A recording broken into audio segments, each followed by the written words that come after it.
Auditrice solitaire du studio Kalangu, place à présent à notre rubrique hebdomadaire éducation numérique pour ce jeudi 22 janvier 2026. La rubrique porte sur la désinformation à la CAN Coupe d'Afrique des Nations. Notre chroniqueur Ousmane Mamoudou, rédacteur en chef adjoint et responsable du desk numérique du studio Kalangu, est là avec nous. Bonsoir Ousmane.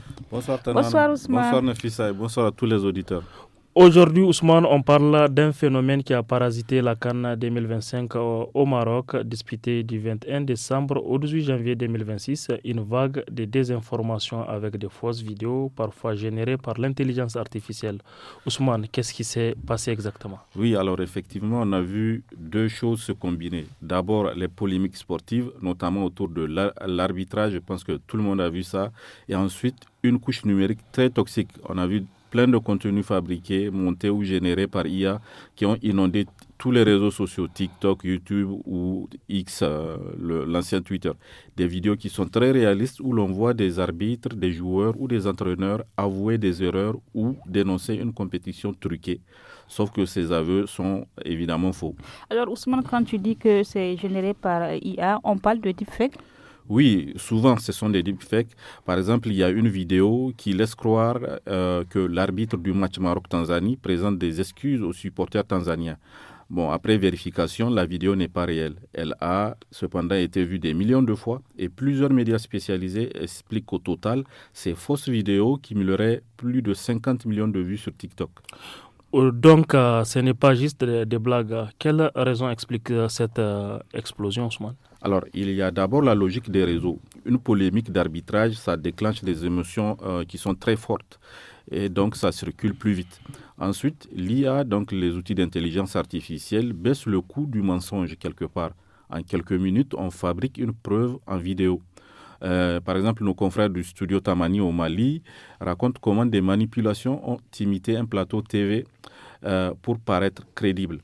Ils ont aussi vu certaines personnes qui ont inventé des explications totalement fictives comme des accusations de puissance mystique avec des dizaines de milliers d'interactions pour expliquer la défaite du Maroc. Mais et sur le terrain, quelles conséquences pour les équipes et les arbitres? Alors d'abord, il y a une pression énorme. Quand les supporters sont bombardés de preuves truquées, la suspicion devient permanente. Ça peut viser les arbitres, mais aussi les joueurs. On voit par exemple des vidéos qui détournent l'image de footballeurs et leur font dire des propos incendiaires qu'ils n'ont jamais dit. Le résultat, c'est qu'il y a on voit des harcèlements en ligne, des menaces, des tensions dans les stades et un climat délétère autour du match. Et je pense qu'on l'a vu autour de la finale Sénégal-Maroc à Rabat, marquée par une fin de match sous haute tension et une image très abîmée pour le football africain, selon beaucoup de spécialistes. Et chez les fans, ça va jusqu'à où? Alors parfois très loin, parce que la désinformation se mélange au discours de haine. Au lendemain de la finale ayant opposé le Maroc donc, au Sénégal, le média marocain ENAS a documenté des rumeurs de décès.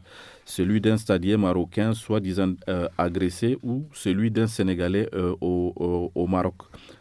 Démenti ensuite par la Direction générale de la Sûreté nationale du Maroc. Mais évidemment, la rumeur avait déjà attisé des campagnes de haine et de xénophobie.